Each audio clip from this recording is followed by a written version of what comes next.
Ayelet, Shira, Orly, thank you so much for joining us on what is an interview that we have been waiting for so long, for over 15 months. What have these few days been like at home? Let me ask you, Ayelet, how is Naama doing? Is she back in her pink bedroom with her Squishmallows and her sports awards?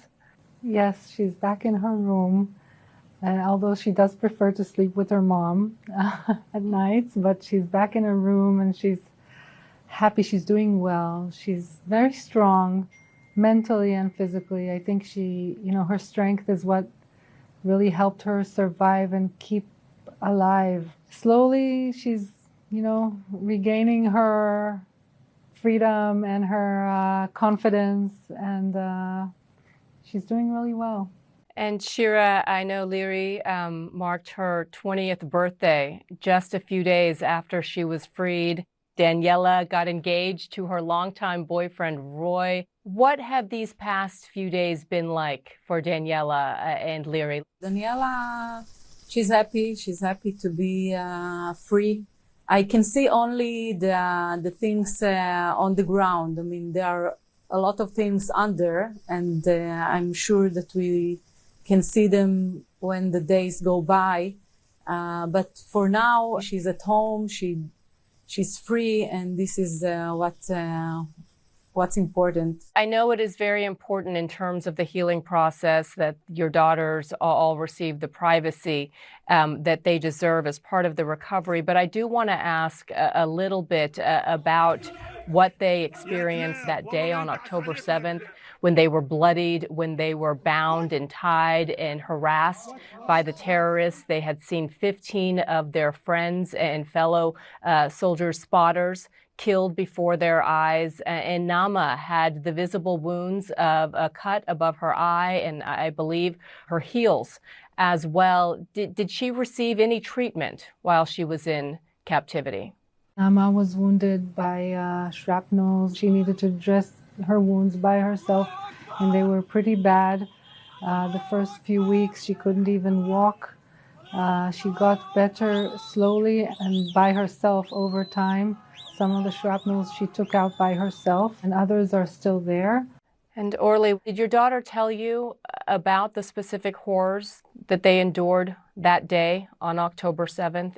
Actually, October 7th is the most hard thing for her to speak about. She lost a lot of her friends, a lot of good friends of her, and the loss of them is very hard for her, even more than the period of time of captivity. Ayelet, we did hear from some of the other hostages who were released that they were exposed to some media at times while they were in captivity. I'm wondering if Naama was able to see any news coverage at all. Was she able to hear your voice in interviews? Did she see the video that became infamous around the world that really highlighted the horrors that these girls endured? She knew about that video, yes. She saw the video, she knew about it, and she did see myself and her father in different interviews and in parts of interviews.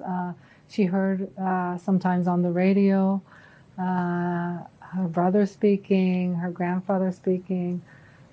So it wasn't an everyday thing, but sometimes she was exposed to the media, and it did give her a lot of strength and support and helped her throughout those days. And she waited to catch a glimpse of one of us. There were reports that Liri and the other girls were held by a senior member of Hamas who was holding them in an apartment in Gaza City and played like a good cop role, trying to be perhaps at times more nice to them in trying to get information out of them. Liri most of the time was in apartments with civilians, with families, with the women of the captivities, with the children, and it was it was difficult there because they need to stay to clean the house and to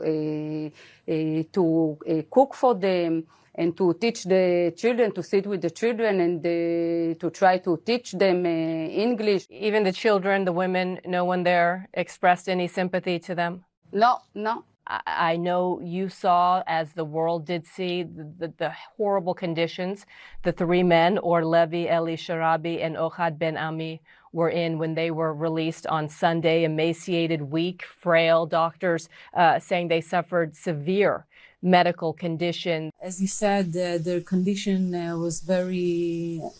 wasn't good. And one of them, Eli, is my cousin, and it was very hard for me to see him like this because I know him before the captivity, how he looked like, and now how he's looking, how he looks like when he was released. And it was very hard, but it emphasized the urgent that we need to do this deal and to keep doing it. I mean, not to give anyone the opportunity to stop it, and it must be immediately even. I want you, Orly, to address those who say, oh, look, Daniela, the other girls, they look so healthy when they came out. They must have been treated well.